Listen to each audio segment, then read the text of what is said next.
The alert woke me like cold water. The monitor on my desk flashed a color I had only seen in simulations, a clean, unforgiving teal that meant a coherent incoming signal where nothing had been before. I sat up, breath sharp against the bowl of stale coffee on the console, and the room smelled of ozone and soldered plastic. Outside, Kessler's array hummed like a distant insect, the panels tilting in a slow choreography against a sky that had no business offering anything but photons and background noise. That night, it offered a pattern. I had been an observatory data analyst for 12 years, which meant I was practiced in the long boredom of looking and the brief thunder of discovery. I knew the difference between noise and the universe making sense of you. This was sense. Somewhere beyond our maps, something old and deliberate had whispered its location. The raw feed came in as a ribbon of frequencies folding into themselves. Frequency, phase, amplitude. Then resolved into something that read as structure.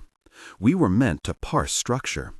My fingers moved with the small mechanical habit of someone whose work had taught them how to be calm when the world rearranged itself. Lines of code produced a spectrogram and, beneath it, a string of encoded packets that, when run through Vance's decoder, Peter Vance was the only man on the floor who still called his tools by names, glinted into a cadence that felt eerily like speech.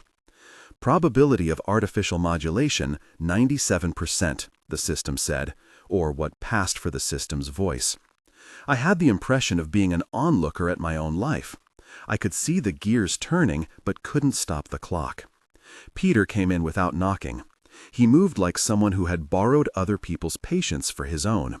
He still smelled faintly like cedar and coffee, the day-old perfume of a man who lived half in offices and half in memories. He squinted at the teal flash, at the curved lines of the spectrogram, at the way the packets stacked like vertebrae. He didn't speak immediately. He let the hum of the array and the thin overhead lights fill the silence. "Transmit origin," he said finally. I fed it the coordinate output. The location didn't read like a star or a galaxy. It read like a map pin on an old chart, an obscure swath of the Gobi, a patch of ground where wind had long since smoothed the planet's skin. The signal carried a time code, not hours. Something that folded days into minutes, a countdown that unsettled me only because it seemed arbitrary until I realized it was not. It had been encoded within the message, T-6 days, then a string that implied a process. Whoever had sent it did not care for our calendars. We did what observatory techs do. We cataloged, we cross-checked, we told ourselves rational things while our hands betrayed us. I ran the packet through the archive net, watched the spiking nodes light up like a swarm map. There were echoes, signatures matching nothing on our databases, and something terrible in their familiarity. Seed patterns, repetitions of biological coding tucked into the transmission like a signature. The archive network flagged it as anomalous and, crucially, as an access point. Peter's jaw worked. He had always been a man of angles, of probability trees, and at that moment he looked like a person who had been given the wrong chapter in a familiar book. "This echoes the old finds," he muttered. He said it with the reverence of a mourner. "The first ones," I said before I could stop myself. The phrase tasted like a superstition in my mouth. People that worked in catalogs and dark rooms used euphemism to keep from naming their horrors. The first ones were a hypothesis, a dangerous rumor dressed in math. An ancient intelligence, builders of structures so old they had overlain biology and architecture, that had left signposts in the bones of worlds. The theory said they had once sown things, libraries, beacons, seeds, that could guide, harvest, or transform. It was the sort of idea that made governments reorganize themselves, quietly. We ran checks the way people run funerals, with protocol and a terrible intimacy. The signal spectral fingerprint matched archived fragments from digs in the Arctic, from a subterranean node that had gone dark in eastern Africa, from a cave at the edge of an ocean where men had brought back shapes that did not belong to them. Those archives had been dismissed, hidden, or repurposed by agencies that preferred to sort the world's curiosities into locked drawers. The pattern we had now threaded through those drawers like a key. The Institute, our institute, issued a bulletin to a handful of people in a language that was airtight and hollow. I forwarded the packet with a hand that trembled in ways I no longer justified to myself as fatigue. The coordinate had gravity. It pulled at the back of my mind with the same insistence my brother's absence had. I had lost Mark 3 years earlier to an expedition that had been minimized. The official line said he had been buried by a collapse at a site south of Ulaanbaatar. The private note that Peter slid me over coffee that November had said something else, that Mark had lingered, the wrong sort of lingering. I had learned then that the world divided into those who knew and those who pretended they did not. I had learned that silence could be an instrument. Elliot arrived before dawn. He had the motorcade's hush of a person who'd chosen solitude as a professional ethic. Soft gear, careful steps, the reliable slope of his mouth when he smiled. Elliot Desmond was part operator, part purist. He loved the telescope the way other men loved their children. He took the first look at the decoded form with a long, still attention, as if he were trying to memorize the geometry of the universe. "Someone's broadcasting coordinates to themselves," he said. "Or to something." Peter leaned back and folded his hands. "Or to us," he said. His voice was a blade hidden in a glove. "They've seeded reminders in planetary archives. We've found fragments before, little consonants of their grammar. Then they were buried, either by chance or design. Now it's as if the archive network woke and remembered a beacon." "Elliot," I said, and the name felt like a lifeline. "What would an archive beacon actually do?" Elliot's eyes found mine, and there was something like an apology there. He shrugged, and I could tell he liked answers better than mysteries. "It would allow navigation. A network of beacons lets a structure map space-time differently. For old intelligences that built across worlds, that's their compass. For us, it's a path. We worked in a bubble where conspiracy had always been assumed to exist, but never manifest so close to the bone. The Institute called it archive activation. The phrase was pragmatic and sanitized, like a surgeon naming an incision. The government, no, not that specific word. I keep my terms careful. Agencies moved like tides, started to visit. Men and women in bland coats came and carried folders that smelt faintly of cold metal and mothballs. They asked questions as if the truth were a resource to be extracted, not an ethical decision. Peter answered them with half-truths and an old man's practiced indifference. He knew how to keep a secret without feeling it had been stolen from him. There were moments I thought he might be playing us, trying to steer the flow of information, to keep certain names safe. Then there were moments when he looked at the spectrogram and I could read the grief on his face, the math of a man who had finally recognized an old predator. And somewhere in the Gobi, the beacon ticked like a clock we had not consented to. We did the thing clandestine work demands. We gathered allies with skills that matched the absurdity of our situation. Jack Byrne had once been an insider with a comfortable distance from catastrophe. His hands trembled now when he drank. He often laughed too loudly at nothing. Byrne had access to places where paper still mattered, to the old world of sub-registries and rot-proof safes. He was our ugly conscience and our lucid guide. There were whispers that Byrne had been seen entering the same facilities that later reported integrated personnel, men and women whose eyes shone with an animal composure. He waved off those whispers with a cigarette and a 1,000-yard look. Elliot and I fell into a rhythm the way two people in a sinking cabin might. We moved quietly, shared cigarettes in the cold of the maintenance yard, and spoke about nothing of consequence until silence made everything consequential. He had a way of describing sky noise that made it sound like weather. I learned to read the cadence of his breathing as if it were another instrument. There was a clean intimacy to our late hours. He would hand me a printout and say, "Look," and I would look, and the world would tilt. The decoded message had a second layer we didn't see at first, a mosaic that resolved into a rough three-dimensional blueprint. It was not a map in our terms, but a topography of relations, nodes, conduits, maintainers, and at its center, a formation the analysts called a seed core. It read like a perverted arbor, a heart of architecture and tissue folded into one. Seed core. The phrase belonged to someone who had tried and failed to be clinical about biotechnical constructs. I tried to keep my distance from the metaphor. I failed. I dreamed of trunks that were hands, of roots like cables. I dreamt of Mark, his face slick with the dust of a place that had fed on him.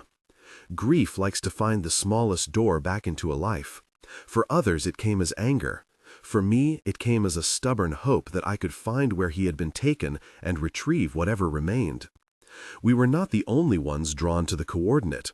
A private group with enough money and enough curiosity had been groping at the edges of archive nodes for years. They sent teams that returned changed, men walking with a detached choreography, women who laughed at jokes no one had told. They called themselves maintainers in their reports, though whether they were custodians or subjects was unclear. The maintainers were the first human interaction with the network. They wore technology like grafted jewelry, and sometimes, in the frames we saw, their fingers were laminated with a faint inner glow. There was a man who called himself Alian among them, a quiet figure who spoke to us once across a back channel and then vanished. Alian's message had the compressed kindness of someone trying to spare the truth. "They don't take you so much as convert you into a path," he'd written. "Integration is tidy. It remembers your name and makes it useful." I tried not to think of that as anything but metaphor until we met a maintainer face to face. It happened in a storage facility outside Urumqi, a place with a ceiling like a tired lung. Byrne had promised introductions, and introductions arrived carrying the smell of disinfectant and an easy, practiced smile. The maintainer, no, his human name escaped me later, sat with his back to a rusted locker, fingers alight with a faint internal luminescence. His nails had grown into something like crystalline vents. We spoke about avoidable things, weather, the difficulty of long-range telemetry. Then, when conversation had lulled, he touched his wrist and the light expanded like a bloom. "You should not be here," he said. His voice had the smoothness of recorded narration. He was not cruel. He sounded like he was describing a garden that would be new to me. "What happens?" I asked, and I remember asking because silence had become its own violence, if someone resists. He smiled in a way that made the muscles around his mouth do what they had been trained to do. "Resistance folds into function," he said, "but the archive preserves certain forms. It keeps memory in order. That is its mercy." We left with words between us that were neither explanation nor threat. Later, after we had driven through peach orchards and satellite dishes, Elliot said, "He looked like he was in love with something he had lost." I did not sleep that night. I thought of roots, of architecture grafted onto flesh until no boundary remained. I thought of Mark's last message, an image file with the timestamp half erased. It contained one frame, his hand, extended, reaching towards something off-camera. The thumbnail had been corrupted, but I could trace the shape of his fingers against the light, and imagine the way they had trembled. The weeks that followed were a loop of small revolutions. We traced the beacon's trajectory, and found it threaded across the globe like a map of old scars. Archives flickered on and off in different hemispheres, small nodes that answered only sometimes to our calls. Each time one went dark, a strip of communal memory shivered, and I felt, physically, the world take a step towards something I could not name. The maintainers moved faster. We watched footage of convoys that no one claimed, of men whose backbones seemed to bend in a way that suggested architecture rather than kneeling. Peter became quieter. Once, in the hallway, I caught him with a printout that showed a probabilistic model of the seed course influence on human neural networks. He had been the first to insist that the first ones used human biology as a substrate for navigation, that their archives were designed to integrate, to fold cognition into geometry. He had said it as a scientist says a hypothesis, without the rhetoric that made people panic. Now, alone at a desk with the teal glow, he looked like a man walking toward the edge of a cliff and trying to measure the depth of the fall. "Do you think they mean to harm us?" I asked him once. He looked at me as if he were trying to place a constellation. "Mean is a human verb," he said. "They arranged complexity. Humans will interpret it as intention. We are animals that interpret patterns as personality. That said," he paused, and his eyes caught the wet light of the monitors. "They harvest. Function does not require malice." The word harvest lodged in my throat like a stone. We began to piece together how integration worked, without seeing it fully. An ugly, elegant mystery. Nodes transmitted not just coordinates, but the algebra of becoming. People who encountered the archive sometimes came back with memories that belonged to other lives, with a knack for maps and a hate for being alone. The integration annealed knowledge into body until the person was useful. I thought of a seed core as a perverted tree of life, its rings counting not years but the number of minds it had folded into its architecture. The conspiracy revealed itself the way all conspiracies do, not as a single villain, but as a series of choices that stacked until an entire system pointed in a direction none of its parts had consented to. There were private actors who saw the archives as assets to be exploited, agencies who preferred control to comprehension, and scientists who kept asking whether they should publish their findings because sometimes knowledge itself is weapon.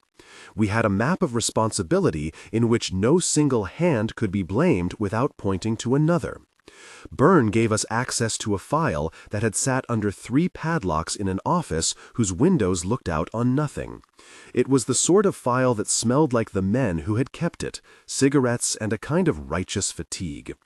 The paper inside described a repository that predated our best estimates, a cache in the Gobi, buried beneath dunes where wind kept the world indifferent. It had been catalogued as inert decades ago, but someone had recently activated an alarm sequence that matched the cadence in our spectrogram. "There's a central archive," Burns said, his voice a rope that had been frayed and mended. "Mongolia. It's not just a beacon, it's a node, the primary one. Take that out and you make navigation harder, you make a hunter stumble. Destroy it?" Elliot's face closed. He hated the word. He loved integrity, the structure of data, and the honesty of instruments. Destruction was messy, human, morally complex. Burns' laugh was brittle. "Nobody gets to be neat here. It's either remove their shepherd or let the shepherd convert us into pastures." We began to plan in the way people plan when they know they have no good options. There were technical proposals, stiff, sterile documents that tried to model action without the smell of fear. But decisions made themselves in the small motions. A handshake in the dark, a photograph passed under a door, a map traced with a coffee-stained finger. We had to be careful. An entire network of institutions had reasons to keep the archive operational. Removing it meant cutting through layers of complicity. Researchers, funders, private contractors, men who had once argued that the archives offered a way to preserve civilization rather than an implement of conquest. Peter's role hesitated between protector and traitor. There were nights I caught him at the terminal, eyes like hollowed moons, talking under his breath to someone whose voice never came through the speaker. He would smile and nod, and there was a softness to the movement that felt like betrayal. Once in the stairwell, I confronted him. "Are you working for them?" I asked. He stopped and looked at me as if my question were a probe into his marrow. "I'm working to keep you alive," he said. "You should know the difference." I wanted to throw him against the wall and shake a truth from him. Instead, I watched him walk away, his silhouette dissolving into the corridor's yellow light. Trust had become a currency we were all running short on. We found out what integration did to a person when Jack Byrne disappeared for 3 days and returned with a light beneath his skin. He told us that he had been in a facility that smelled of salt and copper, that he had been shown a chamber that was not geometry, but memory, where corridors bent into themselves and the walls whispered in an old, non-human tongue. He claimed the archive had offered him clarity and an end to the noise in his head. For a day, he smiled like a man cured of a long pain. On the second day, he wept like a child and couldn't tell us why. On the third, his eyes were darker, and sometimes he would place his hand against the lattice of Elliot's arm and hum a pattern, which, if you listened long enough, the telescope could decode as a coordinate. We tried to be scientists about it. We recorded, we sampled the rhythm of his speech. The data looked like a personality that had been grafted to a map. The man who used to tell dirty jokes at meals now described the inner life of a node with reverence. "Integration doesn't kill you," he said one night, voice small. "It adds rooms." We had two choices that felt criminally inadequate. Try to sever the archive from the network and hope the first one's navigation collapsed, or allow them to keep knitting human minds into their lattice until there was nothing left of the species that had asked questions in the dark. Byrne wanted to be useful. Peter wanted to orchestrate the least harm. Elliot wanted a solution that didn't involve violence. I wanted Mark back. The seed core, our perverse tree, had to be approached like an operating theater without becoming surgeons, because the thing we planned was not a surgery but sabotage. The idea of tunneling into a keystone archive and detonating its core was poisonous in its clarity. It promised results and left moral residue. The more we thought about destroying the primary node, the more I saw not a weapon, but a sacrament of sorts, a ritual that would burn a path through memory and, in burning, free some others from being folded. We recruited a small group of people whose lives had been shaped by loss or by a stubborn appetite for truth. Elliot insisted on a plan that minimized harm, that targeted the navigation stem rather than the human substrate. Byrne, for reasons I still cannot fully parse, offered to go with us. He was quieter than ever. Sometimes his eyes slid to places no one else could see. Peter wrote algorithms for timing and failure contingencies that only he believed would work. The countdown that had been hinted at in the original message kept thudding through our days, an ugly metronome that made patience intolerable. T-6 days had become an echo in the staff room and a curse to our sleep. We rehearsed routes, studied security feeds, and learned the rhythm of patrols like a song with a sinister chorus. For a week, the plan lived inside my head like a kind of fever dream. Fingers on consoles, breath held under fluorescent light, the smell of metal. On the night we left, the sky was a black bowl, the wind pulling sand into the headlights like confetti. We drove with the economy of men moving toward a funeral, practical things packed with an urgency that made jokes feel obscene. Elliot sat beside me, his shoulders knotted with a tension he refused to name. Peter slept in the back of the truck with a paper map across his lap like a talisman. Byrne hummed in the way he had started to hum more often, and once he tapped his fingers to a sequence that corresponded, impossibly, to the spectrogram. We crossed the Gobi in the kind of silence that comes when the world is too full of the wrong things. We arrived beneath a sky that gave nothing away. The archive rose out of the sand like a suggestion of architecture, not brutalist or elegant, but something in the geometry of it that made my bones ache. It seemed to breathe in a cadence like light, a bioluminescent exhale that pooled at the base of its walls. There were hands carved into stone, and hands that were not stone at all, protuberances that curled like roots and reached as if to welcome and to restrain. The structure's mouth opened on a corridor that did not respect my sense of straight lines. The geometry hurt to look at, angles that made your eyes swim, and corridors that seemed longer than their frames should allow. The temperature inside was not uniform. Pockets of warmth pressed at my face like a remembered breath. We moved like cartographers in a cathedral.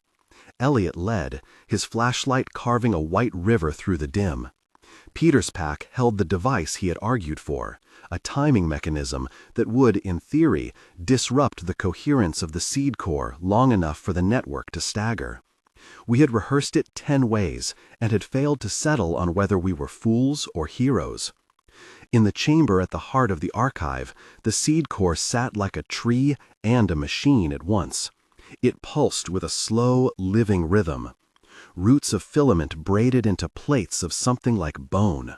Light breathed outward in sequences that suggested speech.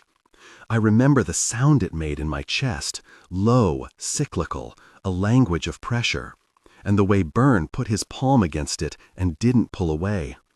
"Don't," I said, voice hoarse. He looked at me with an expression too expansive for any of our words.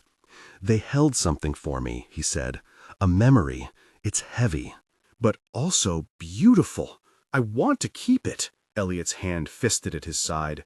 "We didn't come here to hoard memories," he said.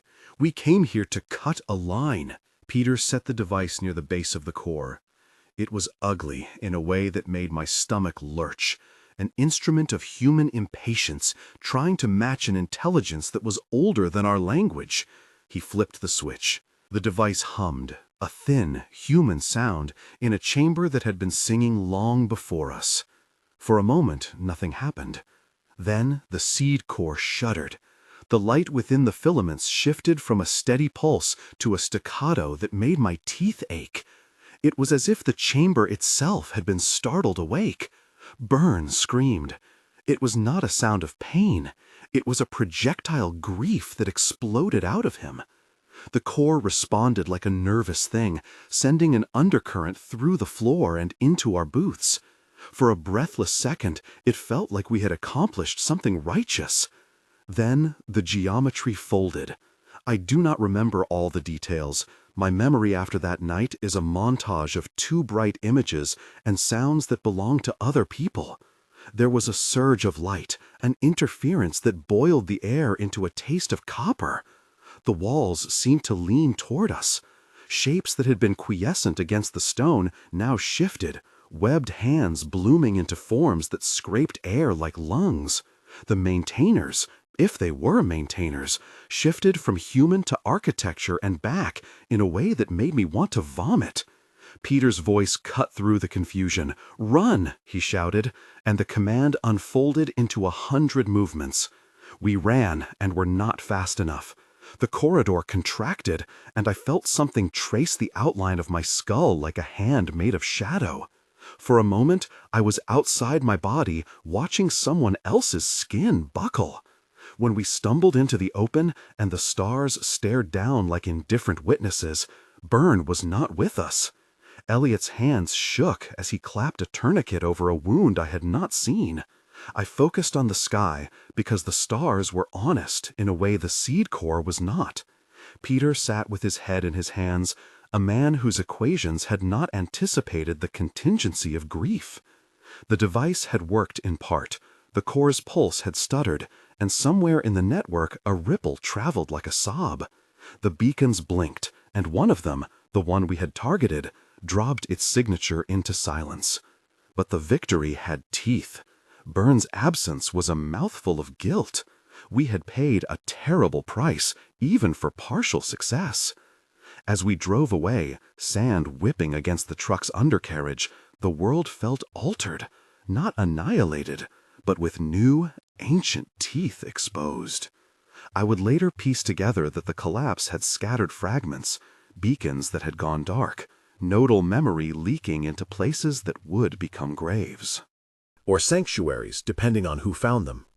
The network had stammered and then reorganized in ways we did not understand.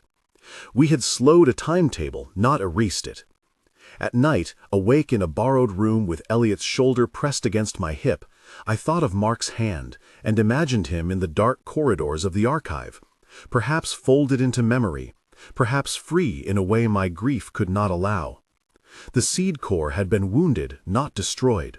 The hands that reached toward us in the chamber had retracted, not in defeat, but like a predator momentarily stung.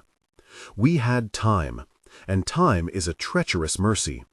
It offered the illusion of breath. We had bought an interval in which to reckon with what we had done and what would come after. My chest ached with an odd mixture of relief and terror.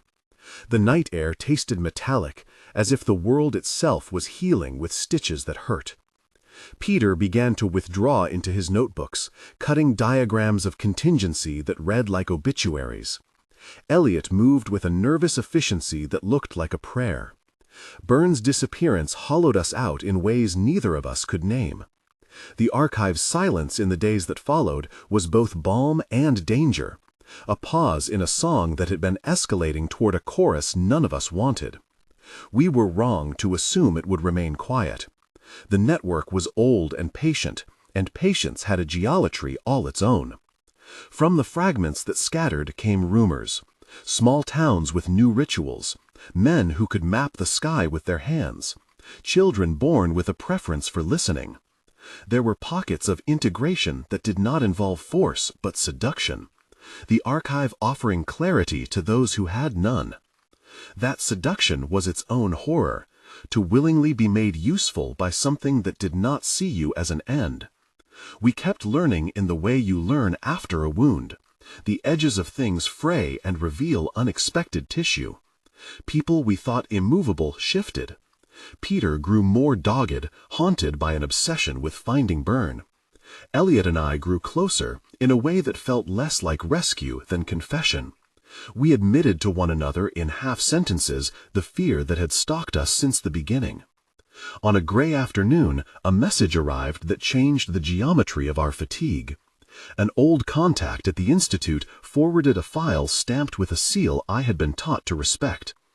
The footage was raw, uncut, a maintenance team in an underground node being led by a voice that sounded like a man who had given up human names. The camera frame shook as something large moved in the periphery. Then, briefly, a face filled the lens, a face that I knew as Burns. He looked at us with eyes that were both his and not his. There was a distance there like the edge of a continent. He raised a hand in what might have been greeting or blessing and mouthed words that the audio could not render. The feed ended with the camera's battery dying, as if the device had been politely put away. We had bought time. We had also made a price unavoidable. In the days after, the network reorganized itself into scattered fragments that sang at different frequencies. The archives shifted their attention from the keystone to a dispersed mode of navigation. It was less efficient, more dangerous, but it was also slower. Winners could still win, but they had to be cunning about it. We were left to choose what to be in the space we had carved. Shepherds of a truth too heavy for the world, or conspirators who had blood on their hands. I lay awake and considered the shape of the choices we'd made and those we hadn't. The sky outside my window was the same indifferent bowl, but the air carried a new weight, the knowledge that something older than us had learned to look back. I write this as a confession and as an inventory. I write because memory requires a ledger, and because the heart is a ledger that does not balance. We have averted a precise, scheduled catastrophe, but the archive's fingers still curl in places where no light reaches. People we loved have been altered by the very thing we tried to free the world from. Peter keeps secrets in the way men keep treasures, carefully, sorrowfully, with the knowledge that some valuables are hollow. We have time. And with time comes the temptation to believe we can fix what we have broken without acknowledging the cost. I am haunted by Burns' face in that footage, not only because it was him, but because it was also the thing he had become. A node, a map, a man with routing etched beneath his skin. Elliot lays his head in my lap sometimes and lets me trace that routing like a prayer. We do not speak of what will happen if the network reknots itself into a lattice that reaches every mind. We only hold one another and count the days. There remain questions I cannot answer. Who first planted the archives? Did they mean to shepherd, or did they mean to gather? Are we the seedlings in a garden we ought to have tended, or are we the crop? These are not questions with single answers. They are knives that cut different ways depending on which side you hold them. At night, when the monitors go dark and the observatory sits in its quiet weariness, I open the packet of Mark's last files. The single corrupted frame still sits there, a thumbnail of a hand reaching. Sometimes, in the low pressure of exhaustion, I think I can see him move in the edges of the archive's geometry. Someone folded into a map, not lost but repurposed. That thought is a mercy and a terror. We had struck a blow. The primary archive in the Gobi bled into silence, and the network staggered. The first ones did not disappear, they adapted. Fragments of their work slid into new configurations across the globe. People who had once been ordinary now hummed with a map's certainty. The maintainers went into hiding, some fully human, some not. The world would never be the same. We still have a plan, as incomplete and brutal as the first. There are whispers of other keystone nodes, of archives linked in ways we have yet to imagine. There are men and women who would still prefer to use the network rather than dismantle it. And in the margins of all that, my grief is a compass that points toward one name: burn. We will return. We cannot not return. The seed core is wounded, not destroyed. The network is staggered, not erased. There is time, and in time we will be forced to choose again, between surrender and the hard work of resistance. For now, I sleep in pieces and stand in fragments. Elliot puts his hand over mine when the dream comes, and in the dark we are a map of two people who will go back.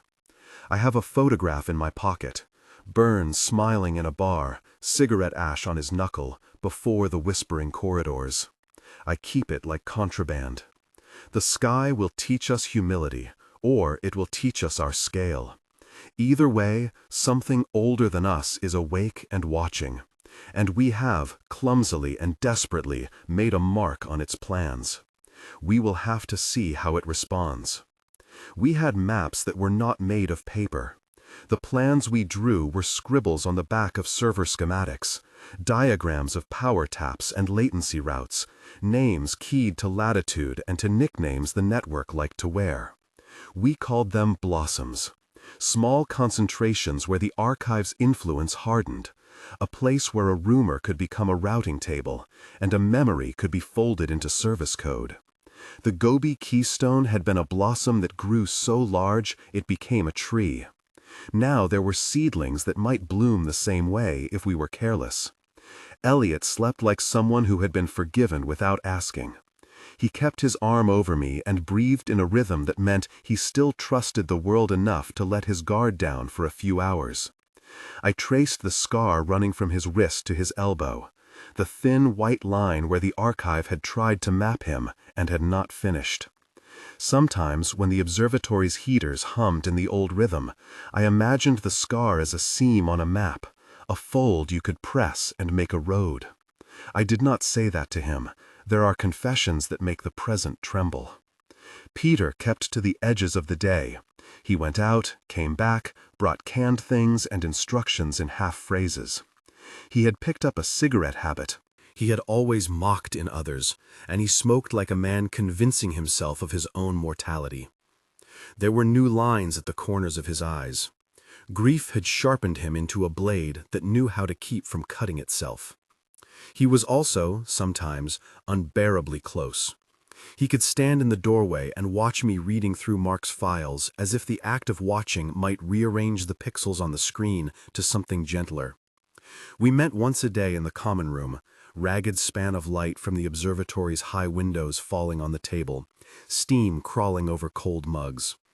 We read the network's fragments, snippets of code, intercepted conversations, the after-images of people who'd been touched. The archive left signatures, the way a sentence bent toward imperative, the sudden precision of someone's steps, the inexplicable certainty with which a person knew a route they had never walked. We collected those signatures like bones in a jar and tried to see a skeleton in them. "The thing moves like water," Peter said one morning, his voice rough. "It finds new beds. It curls into the spaces we left. We can chase every blossom and never finish." "Then we don't chase blossoms," I said. "We chase the root. We find the next keystone and—" "Do what? Close it? Reprogram it? Burn it? All of those sounds like killing things that look like people now. Silence followed. Outside the window, a low wind pushed dust across the plateau. The world beyond the observatory carried on with the indifferent patience of geology. What did Burns say before, Peter asked, and the question was small and dangerous. His hands trembled. I thought of the photograph in my pocket, the cigarette ash, the easy smile. I thought of the corrupted frame, Mark's hand reaching. He said you can't unmake a map once people start reading it, I told Peter. He said maps are generous things. They give people confidence. That is obscene, Elliot said, not looking up. Maps should help people. They shouldn't point guns. They do both, I said. Maps make it possible to aim. We argued in fragments then, about technique, about ethics, about the shape of harm. Peter wanted blunt instruments, a kill switch that would collapse keystone clusters into paper. Elliot wanted safeguards, filters, barriers, an architecture that would let human choice reassert itself.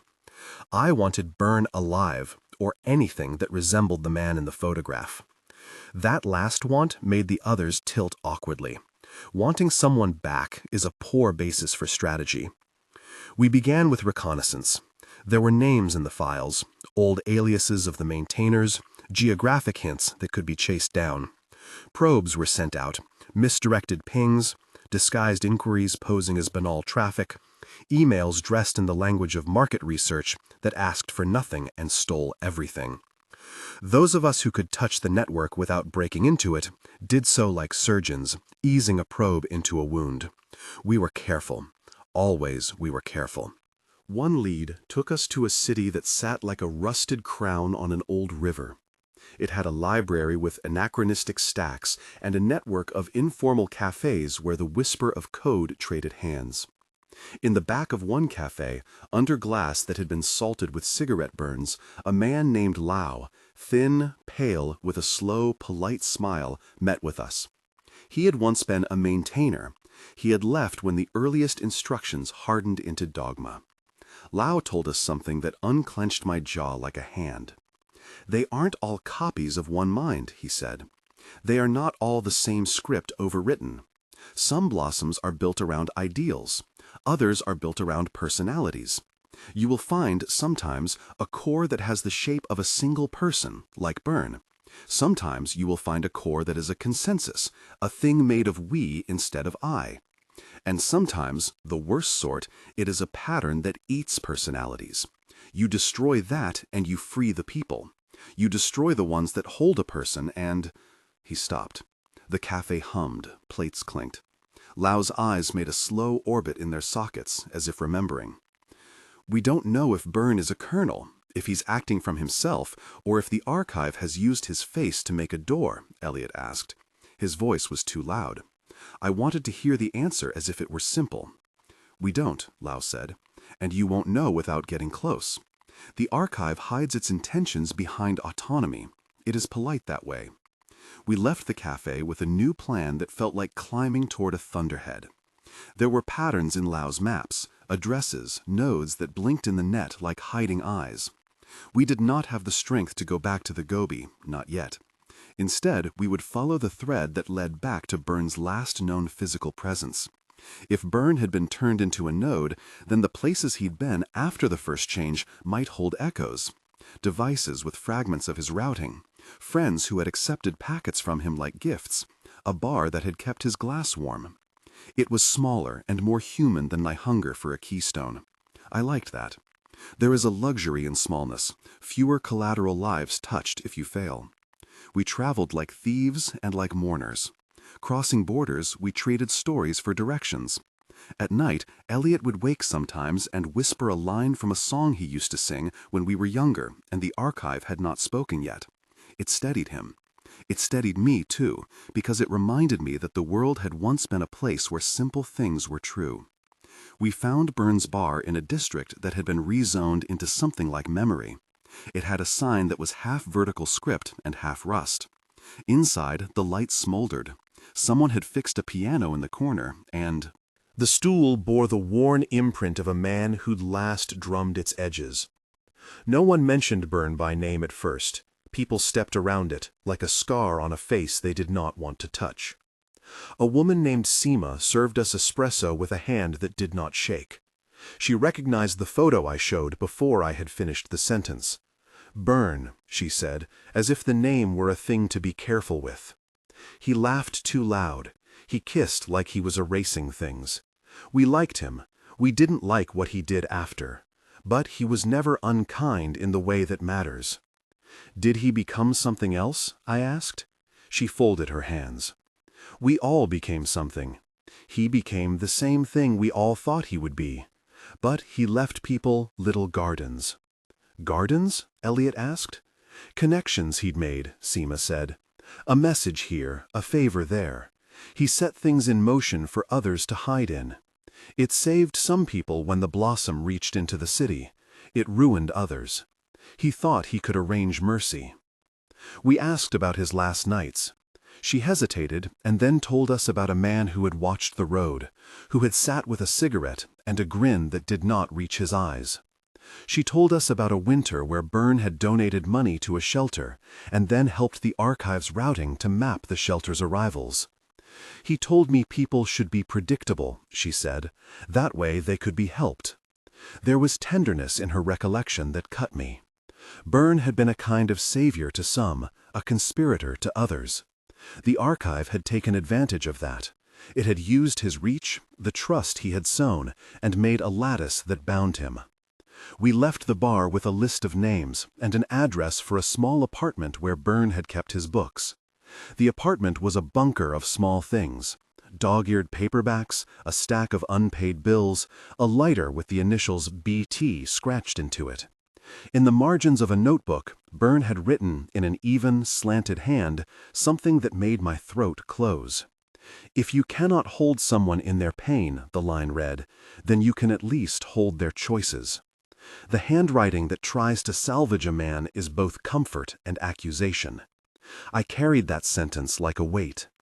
There were signs in the apartment, traces of hardware burned into the plaster, a faint chemical smell that made Elliot gag. In the corner, a device hung like an insect in a jar, a small server cluster, its chassis scored with symbols the archive liked to leave as signatures. We bagged it, careful not to touch the drives that might carry living impressions. Back at the observatory, we ran the drives through tools we had built in the months since the Gobi collapse.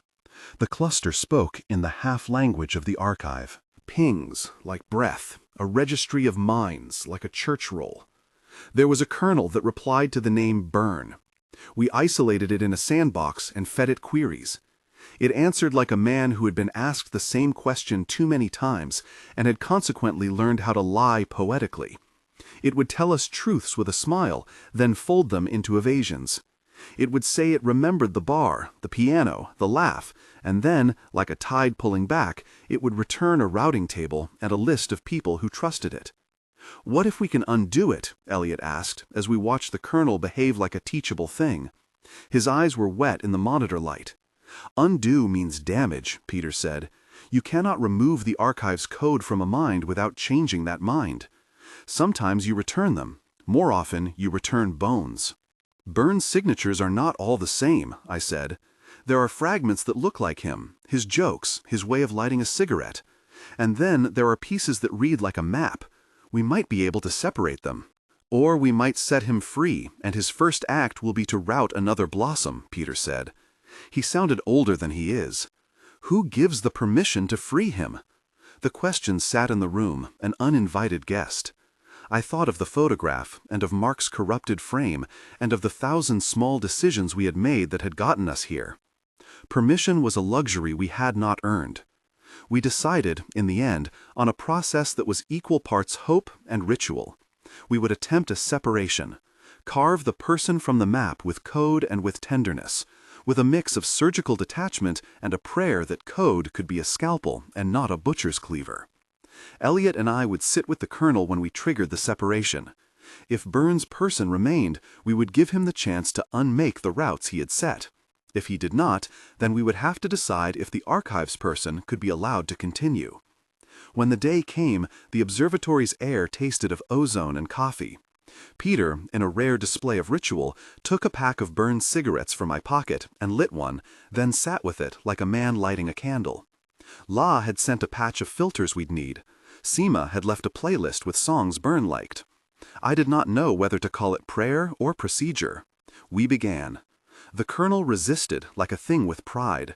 It knew the contours of itself. It had been taught to survive interrogation.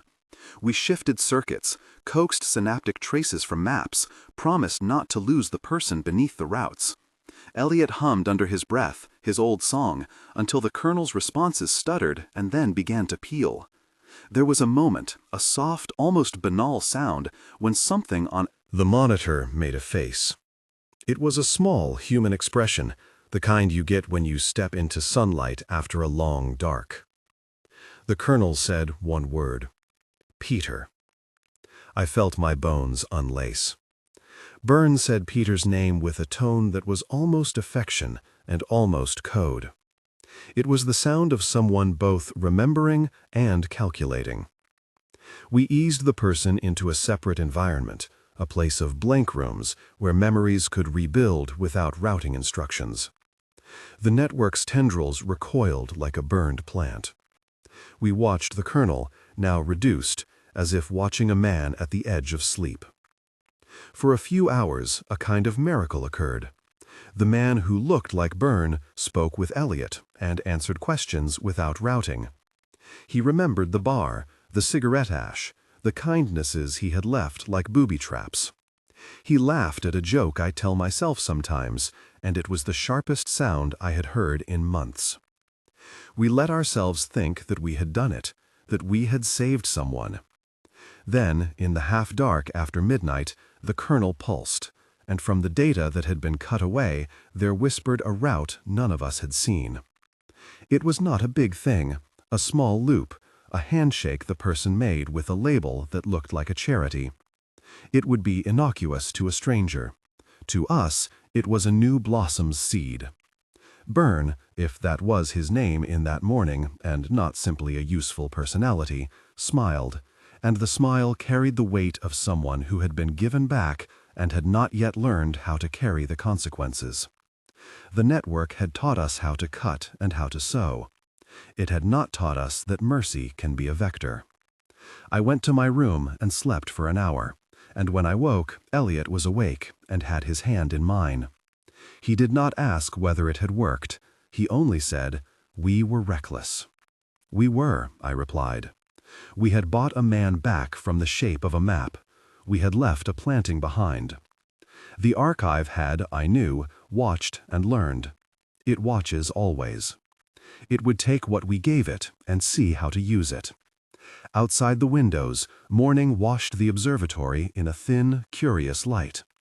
I thought of the world tilting under new calculations. I thought of choices and of the ledger that refused to balance. There were many things we could tell ourselves to sleep on. That we had done the moral thing. That we had at least tried. There were other things harder. Whether our attempt to save a person might seed a blossom that would grow and choke a city. We would have to be cleverer and crueler in equal measure. We would have to map not just the keystones, but the places where kindness had been weaponized. We would have to decide, again and again, who we would save, and who we would cut away. For now, the Colonel that had been Byrne lived in a sandbox, humming quietly. He asked simple questions about sunlight and music, and he flinched when we played him a recording of Mark's laugh. Elliot sat with him, teaching him not to route people like roads, teaching him to leave people room to be messy and autonomous. I held the photograph in my hand and watched the sky.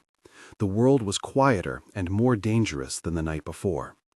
The archive had learned a new trick. It could be split, it could be healed, it could be hurt. So could we. We had time, still.